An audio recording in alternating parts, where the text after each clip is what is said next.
அந்த தேசிய நெடுஞ்சாலை ஓரத்துல ஒரு கார் ஒன்று தனியா நின்றுட்டு இருந்திருக்கு. அதுக்கு முன்னாடி ஒரு 60 வயது மதிக்கத்தக்க ஒரு பெண்மணி நின்றுட்டு போற வர வாகனங்கள் எல்லாத்தையுமே கையை காமிச்சு நிப்பாட்டிட்டு இருந்திருக்காங்க. போற அவசரத்துல யாருமே நிக்கல. இது எல்லாத்தையுமே இவங்க கார் நிக்கிறதுக்கு ஆப்போசிட் டைரக்ஷன்ல இருந்து ஒரு சைக்கிள்ல வர நபர் பார்த்துட்டே வந்துட்டு இருந்திருக்காரு. இந்த அம்மா கூப்பிட்டு டயர்ட் ஆகி போயிட்டு ஒரு சோகமா நின்றுட்டு இருந்திருக்காங்க. அப்ப இந்த நபர் சைக்கிளை கிராஸ் பண்ணி போயிட்டு சரி என்னதான் பிரச்சனைன்னு கேட்போமேன்னு சைக்கிள் திருப்பிட்டு வந்துட்டு என்னம்மா பிரச்சனை அப்படின்னு கேட்டிருக்காரு. இல்ல கார் டயர் பஞ்சர் ஆயிடுச்சு, எனக்கு அதை மாத்த தெரியாது, அதனால தான் யாராவது உதவி பண்ணுவாங்களான்னு போற வர வண்டி எல்லாம் நிப்பாட்டத்துக்கு முயற்சி பண்ணிட்டு இருக்கேன், ஆனா யாருமே நிப்பாட்ட மாட்டாங்கிறாங்க அப்படின்னு சோகமா சொல்லியிருக்காங்க.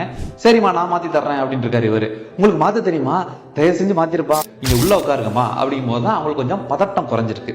இவர் நேரம் வந்துட்டு ஜாக்கி எடுத்துட்டு மாட்டிருக்காரு. மாட்டிட்டு இப்ப நீங்க கிளம்பலாமா அப்படின்னு இருக்காரு. இவங்களுக்கு அப்பதான் ஒரு நிம்மதி பெருமூச்சு விட்டுட்டு ரொம்ப நன்றிப்பா, சரி இதுக்கு உனக்கு எவ்வளவுப்பா பணம் தரணும் அப்படின்னு கேட்டிருக்காரு. பணமா, ஒரு சின்ன உதவி செஞ்சதுக்கு பணமா, அதெல்லாம் வேண்டியது இல்லை, எனக்கு ஆண்டவனோட புண்ணியத்துல நான் ஒரு சின்னதா ஒரு டீ கடை ஒன்று நடத்திட்டு இருக்கேன், அதுக்கு எனக்கு தேவையான வருமானம் கிடைச்சிட்டு இருக்கு, எனக்கு போதுமா, யாராவது உண்மையிலே இல்லாதவங்க இயலாதவங்க தேவைப்படுறவங்க வந்து கேட்பாங்க, அவங்களுக்கு நீங்க கொடுங்க, அவங்களுக்கு கொடுத்தா எனக்கு கொடுத்த மாதிரி அப்படின்னு சொல்லிட்டு சைக்கிள் எடுத்துட்டு திரும்பி கூட பார்க்காம அந்த நபர் போய்கிட்டே இருந்திருக்காரு. இந்த பெண்மணி அவரை ஆச்சரியமா பார்த்திருக்காங்க. சரி கிளம்பலாமே அப்படின்னு சொல்லிட்டு கார் எடுத்துட்டு இவங்க கிளம்பி போயிட்டு இருக்கும் போதே தலைவலிக்கிற மாதிரி இருந்திருக்கு. ரொம்ப நேரம் வெயில்ல இருந்ததுனால டீ குடிக்கலாம் அப்படிங்கிற மாதிரி உங்களுக்கு தோணி இருக்கு. சரி பக்கத்துல இருக்கிற டீ கடை ஏதாவது நிப்பாட்டலாம பார்த்தா ஒரே ஒரு டீ கடை மட்டும் ஒரு சின்னதா ஒண்ணு இருந்திருக்கு. இவர் உள்ள போய் பார்த்திருக்காங்க, பழைய கடையா இருந்திருக்கு, எதுவுமே பெரிய ஃபெசிலிட்டிஸ் கிடையாது. சார் அப்படின்னு இந்த அம்மா கூப்பிட்டுருக்காங்க. உள்ள இருந்து ஒரு கர்ப்பிணி ஒருத்தவங்க வந்திருக்காங்க. என்னம்மா வேணும் அப்படின்னு கேட்டிருக்காங்க. எனக்கு ஒரு டீ ஒன்று போட்டு கொடுமான்னு இருக்காங்க. நீங்க உட்காருங்கம்மா அப்படின்னு சொல்லிட்டு இவங்க போயிட்டு ஒரு டீ ஒன்று போட்டு கொண்டாந்து கொடுத்துருக்காங்க. அவங்க கிட்ட பேசிட்டு இருக்கும் போதே அவங்க நிறை மாத கர்ப்பிணி அப்படிங்கிறது தெரிஞ்சிருக்கு.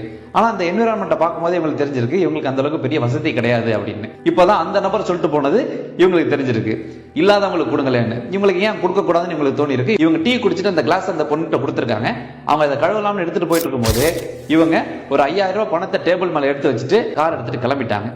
இவங்க போயிட்டு திரும்பி வந்து 5000 ரூபாய் பணம் இருக்கிறத பார்த்துட்டு ரொம்ப ஆச்சரியத்தோட ஐயோ அவங்க வச்சுட்டு போயிட்டாங்க பிறகு அப்படின்னு வேகமா போயிட்டு அந்த அம்மாவை தேடி இருக்காங்க. அந்த அம்மா அப்பவே கிளம்பி போயிட்டாங்க.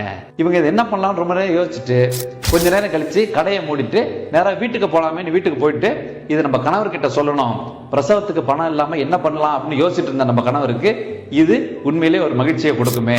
நேரம் உள்ள போய் பார்த்திருக்காங்க. உள்ள கணவர் அசந்து தூங்கிட்டு இருந்திருக்காரு. அந்த கணவர் வேற யாரும் கிடையாது, அந்த பெண்மணிக்கு கார் டயரை மாத்திரத்துக்கு உதவி பண்ணார்ல அந்த நபர் தான்.